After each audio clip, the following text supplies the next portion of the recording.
Bonjour, je suis Colette de Vegan Bio. Alors aujourd'hui, je vais vous proposer une recette de roulé au chou-fleur et au curry. Alors là, je vous montre tous les ingrédients, je vous donne les proportions. Après, je n'aurai pas besoin de les redire. Alors, moi je vais faire la recette que je vais vous indiquer sur la vidéo et au-dessous de la vidéo et dans l'article qui ira avec.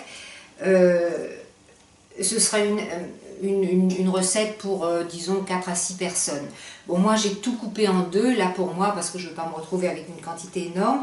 Donc, normalement, c'est un chou-fleur entier. Je pensais prendre un demi-chou-fleur, mais comme mon chou-fleur est un peu petit, donc je crois que je vais l'utiliser entier. Puis, je trouve que c'est quand même assez épicé, donc voilà, je vais le prendre. Donc, c'est soit un petit chou-fleur, soit un grand, ça dépend combien vous êtes, hein. Les roulés sont faits normalement avec des feuilles de blettes.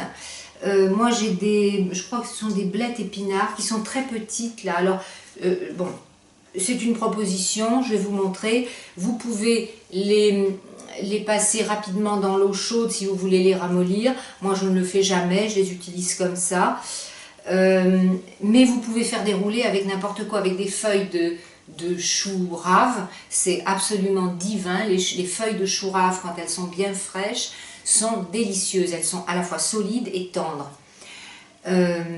Donc facile à remplir, à rouler et tendre quand même sous la dent. Mais vous pouvez faire vos roulés aussi dans des feuilles de nori. Celles qui sont vendues chez Market Veg sont des nori crus. Donc vous pouvez aussi les faire là-dedans. Tout ce qui peut faire des roulés. Il y a aussi d'ailleurs mes crêpes aux oignons là que je vends aussi, qui pourraient éventuellement être farcies avec, le pâté qui va être fait là.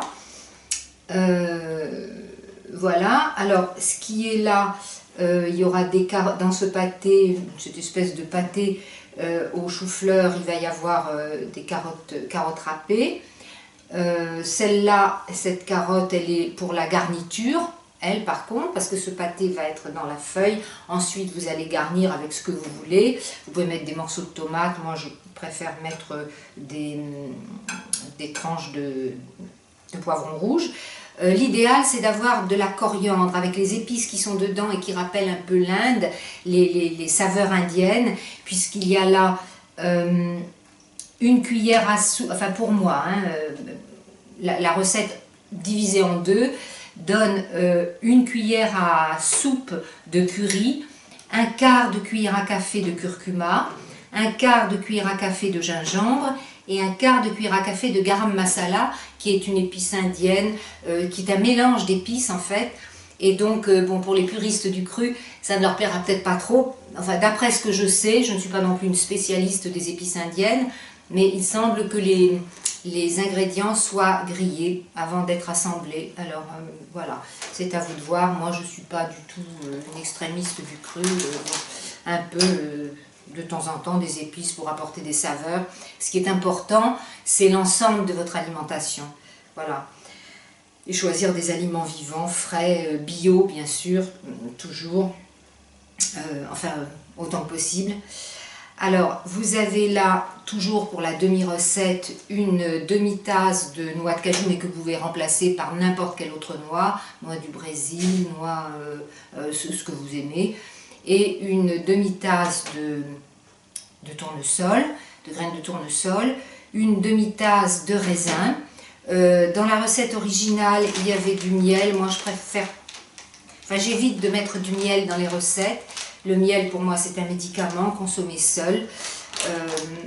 Donc, je trouve que les raisins, voilà, ça suffira. Autrement, alors oui, si vous avez de la coriandre, je disais, ça c'est pour la garniture du roulé, c'est mieux, parce que ça va mieux avec les épices indiennes. Bon, moi, j'en avais pas, malheureusement, parce que j'adore la coriandre. Donc, je mets ce que j'ai, de l'aneth, vous pouvez mettre ce que vous voulez, les herbes aromatiques qui vous plaisent. Qu'est-ce qu'il y avait d'autre encore? Donc un peu de sel, là il y a un quart de cuillère à café de sel. Je sais pas, ça sera peut-être un peu beaucoup. Voilà, je crois que c'est tout, je vous ai tout dit. Alors maintenant le chou-fleur, Pour ceux qui sont avides d'informations nutritionnelles, je mettrai un lien vers Passeport Santé qui donne en général beaucoup d'informations. Sinon, je peux déjà vous dire, bon, c'est très bien que le chou-fleur, c'est dans la famille des crucifères. Les crucifères ont une réputation apparemment justifiée de lutter ou de prévenir contre les cancers, certains types de cancers. Maintenant, encore une fois, je ne pense pas qu'un aliment tout seul va vous protéger du cancer, mais enfin, bon, ça peut faire partie de la panoplie. Il y a quand même des expériences, des études voilà, qui prouvent que c'est efficace. Là, on nous dit que des études voilà, ont montré que le chou-fleur pouvait prévenir la formation de tumeurs, diminuer la croissance des cellules cancéreuses et favoriser leur autodestruction. Il y a des études, il y aura les références hein, sur cette page de Passeport Santé. Ces études portent surtout sur des cancers liés au système hormonal, hein, donc le cancer du sein, le cancer de la prostate. Mais sinon, il y a aussi des études qui montrent contre le cancer cervical que c'est aussi efficace. Voilà. Pour la santé cardiovasculaire, certains s'inquiètent, je sais plus, oui, de toute cette famille des crucifères quand on a des problèmes d'hypothyroïdie. Alors là, bon, vous le lirez sur la page, mais je peux vous dire déjà que une vidéo très intéressante avait été faite par le docteur Dick Rina, qui enseigne à l'Institut Living Light de Chérisoria en Californie, qui fait la partie médicale, on va dire, de l'enseignement, et qui a, lui, fait une observation sur lui-même. C'est très explicite, tous les choux-fleurs, il mange une quantité de choux-fleurs énorme, il a absolument, enfin énorme, par rapport à ce qu'on considère comme à la consommation moyenne, c'est beaucoup, et sur toutes les années passées, je ne sais plus si c'est sur 16-17 ans, et il n'a pas eu du tout de problème. Maintenant, on est tous différents, c'est à vous de voir si ça vous réussit ou pas. Après, il y a des problèmes digestifs, donc voilà. Alors voilà pour le chou-fleur, choisissez-le évidemment bien blanc, bien serré, avec des feuilles bien vertes, parce que sinon le chou-fleur, quand il commence à vieillir, il devient amer, donc c'est pas très agréable, surtout quand c'est consommé cru. Évidemment, quand c'est cuit, vous ne sentez plus rien. C'est l'avantage de la cuisine crue, on ne peut pas tricher avec la qualité des fruits et des légumes. Il faut que ce soit frais et de très bonne qualité, sinon vous le sentez. Donc voilà. Alors maintenant, on va passer à la fabrication. Je vais préparer tout ce qui doit être préparé là, et on va fabriquer ce pâté. Bon, alors, on va commencer ce pâté. Alors, voilà le chou-fleur. Donc, je l'ai coupé en morceaux moyens, un peu de la taille d'une noix, que je vais mettre dans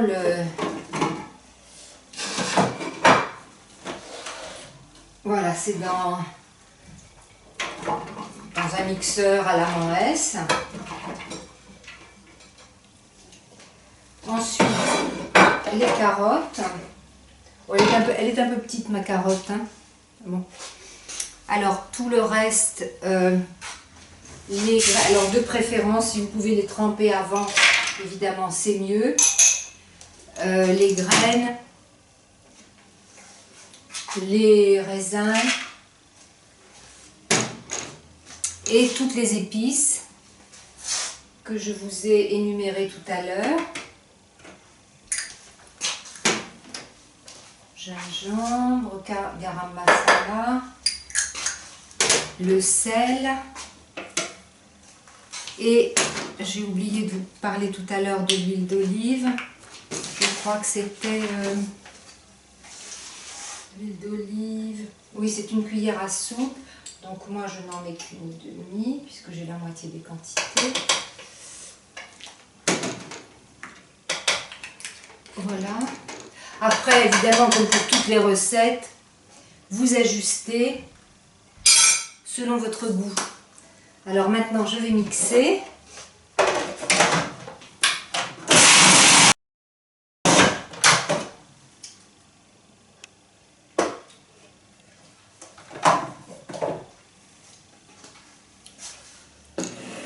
Bon, alors voilà, écoutez, j'ai goûté en cours de route. Moi, je trouve ça délicieux, comme ça. Maintenant, vous ajustez peut-être le sel. Pour certains, ce sera peut-être un peu trop salé. vérifiez. Mettez-en peut-être un peu moins au départ et puis vous ajusterez après. Alors, quant à la consistance, écoutez, essayez de ne pas en faire une purée vraiment, enfin c'est vous qui voyez, hein, mais qui reste encore un petit peu de texture, c'est quand même plus agréable à sous le palais. Là, ça se tient relativement bien. Voilà, alors ce pâté est fait maintenant. Bon, c'est pas très compliqué, il suffit d'assembler tous les ingrédients. Maintenant, on va faire ces fameux roulés avec les feuilles de bled. Alors avec les feuilles de bled, bon, comme je vous ai dit, celles-là sont très petites. Normalement, les feuilles de bled sont très larges. C'est un peu plus idéal pour faire des roulés. Alors vous pouvez un peu diminuer la tige derrière pour qu'elle soit plus facile à rouler. Bon, évidemment, là, je l'ai coupé et c'est pas très malin. Pour moi, je ne coupe pas souvent l'arrière, mais bon. Et puis après, vous faites... ça va peut-être pas être très facile, là, à cause de la taille des feuilles. Vous mettez un petit peu de carottes. Vous mettez un petit bout soit de la tomate, soit du poivron rouge. Un petit peu d'herbe aromatique. Donc si c'est de la coriandre, c'est nettement mieux. Enfin, à mon avis. Et puis après, évidemment, vous roulez et vous pouvez couper. Bon là, comme elle est coupée, je vais la couper au milieu. C'est plus joli quand c'est coupé en biais. Voilà, vous pouvez faire comme ça. Mais avec les grandes feuilles, c'est nettement plus facile, hein. Voilà, ça fait des petits roulés. Bon, ça c'était un exemple. Sinon, vous pouvez le faire avec... donc ceux-là sont pas très jolis. Je vais essayer d'en faire un autre là tout à l'heure. Vous pouvez faire avec une feuille de nori, comme je vous ai dit. Donc vous mettez aussi votre pâté.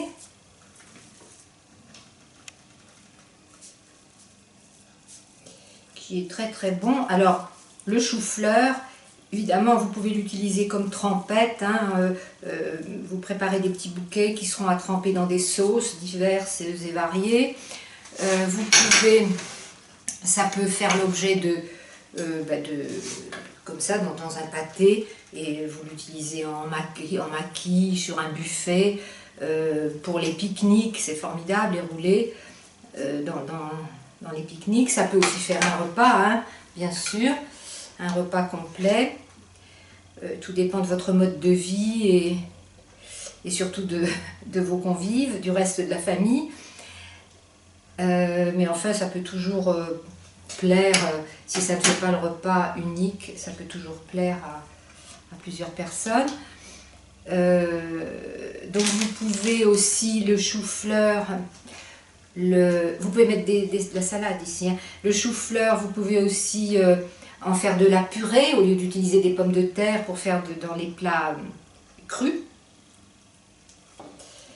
Pour une recette crue de purée, vous pouvez donc utiliser ce chou-fleur. Et vous pouvez aussi en faire un gratin. Je vous mettrai le lien vers une recette de gratin qui a déjà quelques années, qui était sur le blog, qui est divine, vraiment, qui n'est pas froide, hein. Beaucoup de gens croient encore que la cuisine crue est une cuisine froide. Non, vous pouvez manger cru et chaud, pourvu que que ça dépasse pas 40-45 degrés. Donc c'est à la température de consommation en réalité, sauf qu'il n'y a pas de cuisson. Donc ce gratin, je crois qu'il était au curcuma, bon, j'en jurerai pas, mais il était. Donc je mettrai aussi le lien. Bon, j'ai un couteau, comme on dit, qui coupe comme les genoux de ma grand-mère. Il faudrait que je les glisse. Ah oui, là, il y a vraiment un problème. Bon, je ne sais pas si ça va aller mieux là, un petit peu.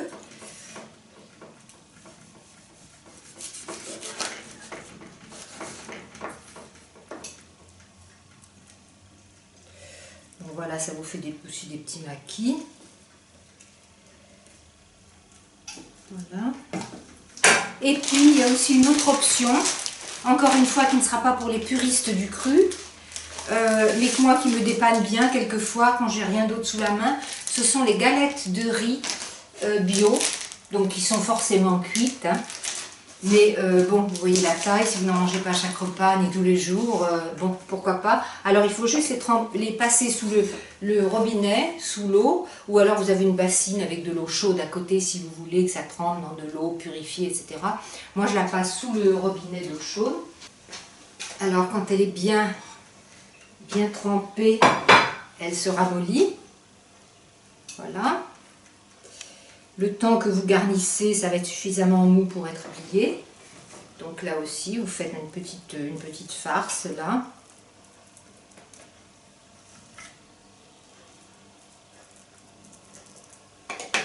Là j'en ai pas mal, hein. Carottes râpées. Un peu de poivron. Vous pourriez mettre du concombre, vous mettez tout ce que vous voulez, les herbes que vous voulez. Bon, moi j'en suis réduite à la nette là. Mais vraiment mettez de la coriandre, hein. Si vous pouvez, ce sera nettement mieux. Donc voilà, là vous pouvez ramener les côtés de la feuille de riz. Et puis voilà. Et vous roulez.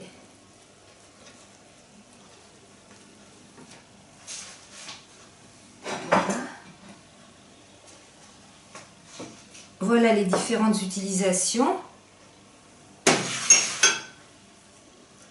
du pâté et du chou-fleur au curry. Je vais refaire quelques roulés qui seront peut-être un peu plus jolis. Et voilà. Écoutez, je vous souhaite de bonnes fabrications de roulés. Et puis à la prochaine recette.